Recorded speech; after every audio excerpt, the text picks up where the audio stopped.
Bonjour et bienvenue à cette nouvelle édition de Autour du monde. Et évidemment, notre destination est l'Afrique. Amorçons notre rencontre avec cette nouvelle concernant l'Égypte qui réaffirme son soutien au Soudan en pleine phase critique.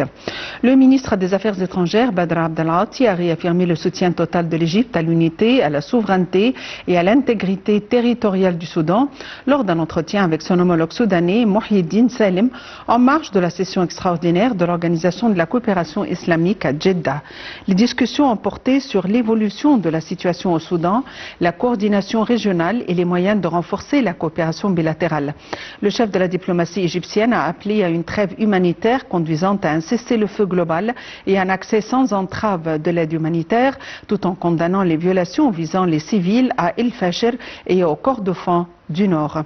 Les deux ministres ont également réaffirmé leur position commune sur la sécurité hydrique, rejetant toute action unilatérale portant atteinte aux droits des pays en aval du Nil et soulignant la nécessité d'une coordination étroite pour préserver les intérêts des peuples égyptiens et soudanais.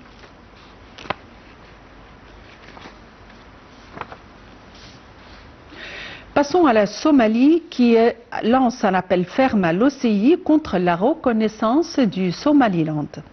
Face à la reconnaissance du Somaliland par Israël, la Somalie a appelé l'Organisation de la coopération islamique à adopter une position collective, claire et en défense de l'unité et de la souveraineté des États membres. Réunis en session extraordinaire à Jeddah, l'OCI a été le cadre d'un plaidoyer appuyé de Mogadiscio. Le ministre somalien des Affaires étrangères, Abdesalem Abdi Ali, a dénoncé une reconnaissance unilatérale jugée contraire au droit international et porteuse de risques pour la stabilité de la Corne de l'Afrique. Le point dans ce compte rendu. Réunie en session extraordinaire à Jeddah, l'Organisation de la coopération islamique a été le théâtre d'un appel appuyé de la Somalie en faveur d'une réaction ferme face à la reconnaissance du Somaliland par Israël. Devant les représentants des États membres, le ministre somalien des Affaires étrangères, Abdesalem Abdi Ali, a souligné que l'unité et l'intégrité territoriale des pays islamiques constituent des principes fondamentaux qui ne peuvent faire l'objet d'aucune remise en cause. Mogadiscio estime que cette reconnaissance unilatérale viole le droit international et menace la stabilité régionale, en particulier dans la Corne de l'Afrique. Le chef de la diplomatie somalienne a insisté sur la nécessité d'une adhésion totale des États membres de l'OCI à une position commune, afin d'éviter toute création de précédents susceptibles d'affaiblir la souveraineté des États. Dans ce contexte, la Palestine a exprimé son soutien total à la Somalie, condamnant toute atteinte à la souveraineté des pays membres de l'OCI et appelant à une solidarité renforcée du monde islamique. À l'issue des discussions, l'OCI a adopté une résolution condamnant explicitement la reconnaissance du Somaliland par Israël, réaffirmant l'unité territoriale de la Somalie et mettant en garde contre ses répercussions sur la paix et la sécurité régionale et internationale. L'organisation a également appelé à une coordination accrue au sein des Nations Unies pour préserver la souveraineté somalienne.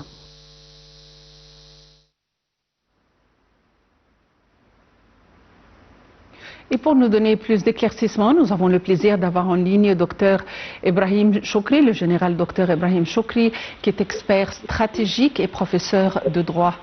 Dr Ibrahim Choukri, bonjour et bienvenue avec nous. Bonjour madame. Général, comment peut-on parler au niveau de la légitimité et du droit international? Que représente l'appel à l'indépendance du Somaliland dans le langage du droit international? Bon, vous voyez, nous parlons aujourd'hui d'un grand défi qui est un défi contre tout le monde arabe et aussi le monde islamique et bien sûr notamment dans le monde africain. C'est un défi qu'un pays qui est un pays indépendant, qui est un pays qui a sa souveraineté, il se trouve soudain d'un autre État qui fait la reconnaissance d'une région de ce pays qui peut déclarer qu'il devienne indépendant. Donc ça fait dire franchement qu'une grande partie d'un État est partagée et reçoit la reconnaissance de l'État hébreu israélien. Donc ça c'est un grand défi. Donc le monde du du droit international, si vous parlez du droit international général, ça, ce n'est pas quelque chose à accepter, bien sûr, selon les règles du droit international. C'est contre les règles du droit international parce que vous savez bien, quand un pays prend ou prenne sa indépendance, par exemple, l'État du Soudan du Sud soudanais, ils ont pris l'indépendance selon l'Association générale des Nations Unies et ratifiée par tous les gouvernements de tout le monde, est devenu un pays indépendant, devenu un pays bien reconnu par son président, son gouvernement, sa présence au niveau des organismes internationaux, etc. Donc il y a des étapes dans le domaine du droit international qui doivent être suivies pour déclarer l'indépendance d'un pays. Ça c'est en premier.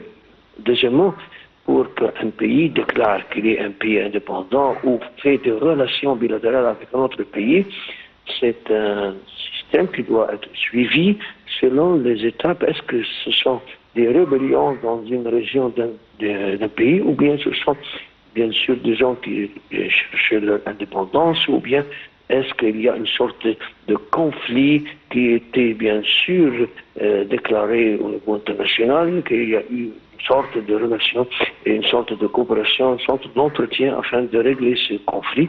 Donc tous sont des points très intéressants dans le domaine du droit international. L'État de Somaliland n'existe pas ces points légitimes pour faire cette indépendance.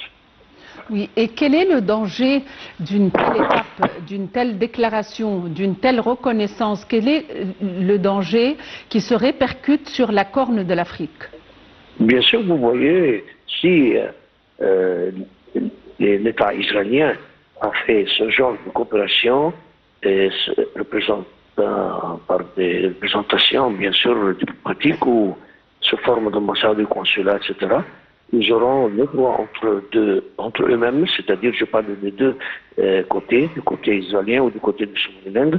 Donc ils auront la possibilité de faire coopération. Mais ce qui nous intéresse ici, ce sera la coopération dans le domaine, peut-être dans le domaine stratégique, dans le domaine militaire, dans d'autres domaines. Ça leur permet de bien s'installer sur le territoire du Somalie, dans une région qui est nommée par le Somaliland. Ils auront la possibilité d'exercer, de faire toutes les démarches économiques et aussi de donner une sorte de menace contre toute la région de Corne d'Afrique, bien sûr notamment l'océan Indien qui commence par cette région, et aussi notamment pour la région africaine concernant l'Éthiopie, l'Érythrée. Bien sûr, vous savez que c'est le début de la mer Rouge commence par cette région-là, donc ce qui menace aussi les intérêts et les possibilités de travail, de commerce ou d'économie selon tous les pays qui sont en face de la mer Rouge, par exemple l'Arabie Saoudite, bien sûr l'Égypte, le Soudan, l'Érythrée, aussi Djibouti.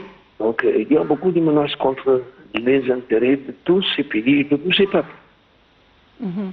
Et dans ce cas, est-ce que les pays de la Corne de l'Afrique, rassemblés ensemble, pensez-vous qu'ils peuvent faire face à un tel défi et empêcher la reconnaissance à une échelle plus large de la Somaliland? Jusqu'à maintenant, ce qui se déroule, c'est une sorte de coopération entre deux régions. Je parle d'Israël et du Somaliland, mais jusqu'à maintenant, nous n'avons pas une sorte de reconnaissance internationale, parce que ça doit être à travers la communauté internationale. Je parle des Nations Unies et des organismes, y compris les Nations Unies et d'autres. Donc vous voyez que ce sont des premières étapes. Alors, si on utilise les moyens diplomatiques et les moyens aussi politiques, on peut arrêter cette affaire-là, mais si ça va augmenter les étapes, donc ça va causer beaucoup de problèmes. Je ne peux pas vous imaginer sur quel taux que les problèmes peuvent arriver. Peut-être une sorte de conflit, plus que conflit pacifique.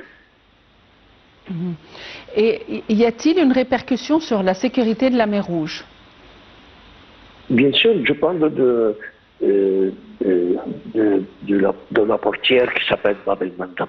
Donc ça, c'est la porte qui vous fait passer à travers la mer Rouge. La mer Rouge, c'est très intéressant au niveau de la géographie internationale. Donc, s'il y a des sortes de problèmes ou de menaces ou des enquêtes concernant la mer Rouge, ça peut causer notamment le commerce international qui traverse par la mer Rouge.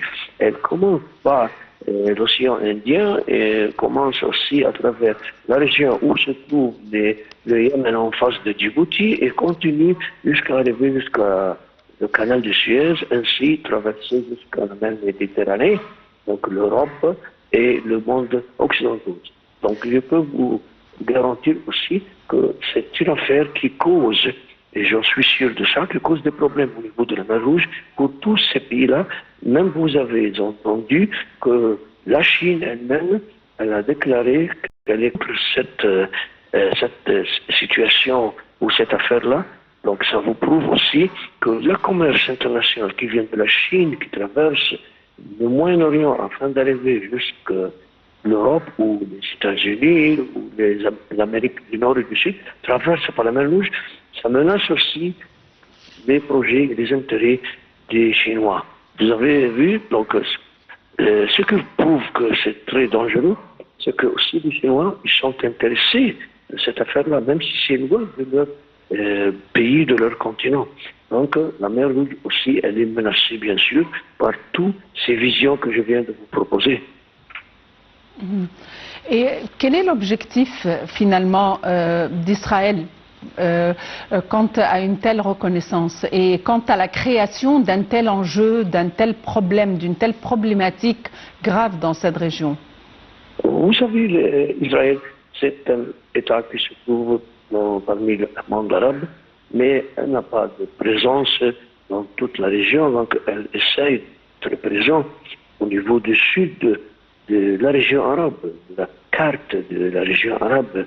Je parle des États arabes et des États du Moyen-Orient et africain. Donc, pour eux, le but qui est jusqu'à maintenant clair pour tout le monde, c'est de faire une sorte de présence dans cette région afin d'avoir une extension pour eux, pour leur État. Mais peut-être qu'il y aura, dans quelques jours ou dans quelques semaines, qu'on va découvrir d'autres buts ne sont pas déclarés jusqu'à maintenant. Général Ibrahim Choukri, vous êtes expert stratégique et professeur de droit à l'Académie de police. Merci d'avoir été avec nous aujourd'hui. À tout de suite.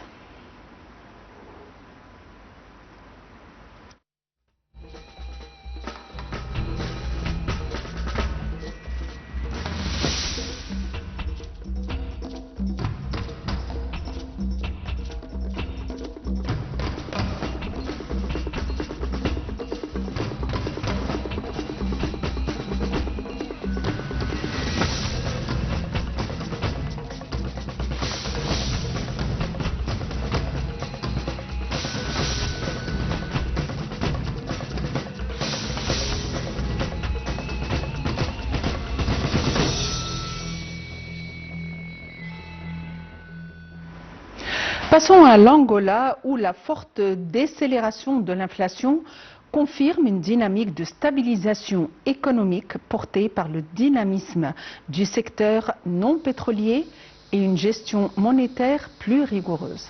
Le point. En Angola, l'inflation poursuit sa nette baisse. Selon les données publiées par l'Institut national des statistiques, le taux d'inflation est tombé à 15,7% à la fin de l'année 2025 contre 27,5% un an plus tôt. Une évolution significative, reflet d'une amélioration progressive des équilibres macroéconomiques du pays.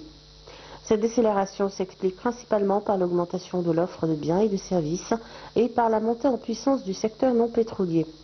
Le gouverneur de la Banque nationale d'Angola souligne notamment la contribution croissante de l'industrie manufacturière, de l'agriculture et de la pêche, devenus des piliers de la diversification économique.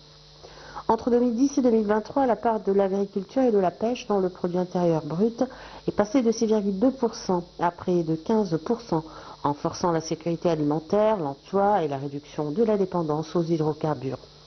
Sur le plan monétaire, les autorités mettent en avant un meilleur contrôle de la masse monétaire et une hausse des réserves internationales. Les perspectives pour 2025 tablent sur une croissance du PIB supérieure à 2,5%, soutenue à la fois par le dynamisme non pétrolier et une reprise modérée de la production pétrolière. Cette trajectoire conforte les efforts engagés par l'Angola pour consolider sa reprise économique et renforcer sa résilience à moyen terme.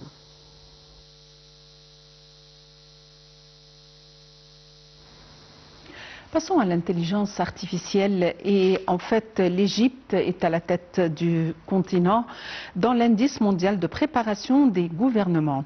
L'Égypte se hisse à la tête du continent africain en matière d'intelligence artificielle selon l'indice 2025 de préparation de gouvernement de l'intelligence artificielle, confirmant une progression notable sur la scène mondiale et régionale grâce à ses politiques publiques et à sa stratégie numérique.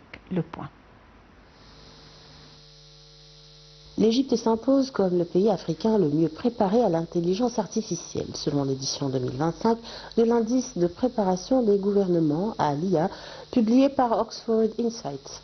Le pays se classe premier en Afrique et progresse de 14 places au niveau mondial, atteignant le 51e rang sur 195 États évalués. D'après le ministère des Communications et des Technologies de l'Information, l'Égypte a obtenu un score de 57,5 points en 2025 contre 55,6 en 2024. Elle améliore également son positionnement régional en se hissant à la 3e place dans le monde arabe après avoir occupé la 7e position en 2024. Le rapport souligne une performance remarquable dans le pilier capacité des politiques publiques où l'Égypte arrive première au niveau mondial avec un score parfait de 100 points à égalité avec plusieurs pays avancés. Ce pilier mesure l'aptitude des gouvernements à élaborer et mettre en œuvre des politiques d'intelligence artificielle cohérentes, adossées à une vision nationale claire et à une coopération internationale active. L'Égypte se distingue aussi dans le pilier résilience, en tête du monde arabe, qui évalue la capacité à anticiper et gérer les impacts sociaux, économiques et sécuritaires liés au développement de l'intelligence artificielle. Commentant ces résultats, le ministre des Télécommunications et des Technologies de l'Information a estimé que cette progression reflète les efforts engagés pour intégrer l'intelligence artificielle au service du développement, tout en renforçant les partenariats avec les institutions internationales et les entreprises technologiques mondiales.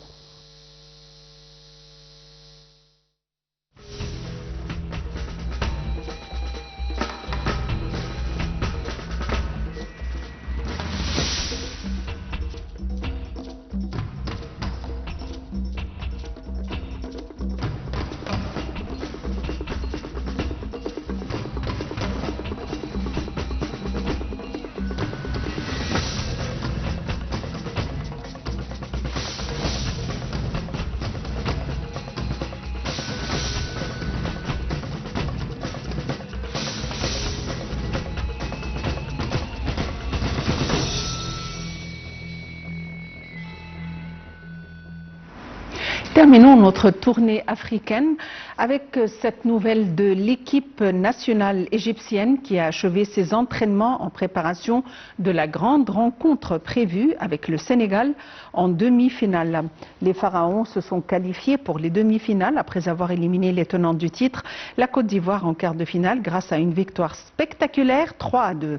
Sous la direction de leur sélectionneur Hossam Hassan, l'Égypte est devenue l'équipe ayant disputé le plus grand nombre de demi-finales dans l'histoire de la compétition avec 17 participations, un record qu'elle partage avec le Nigeria.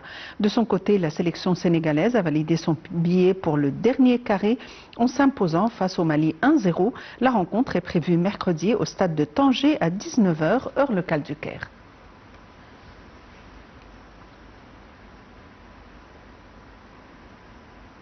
Fin de cette tournée africaine. Merci de l'avoir suivi et à la prochaine.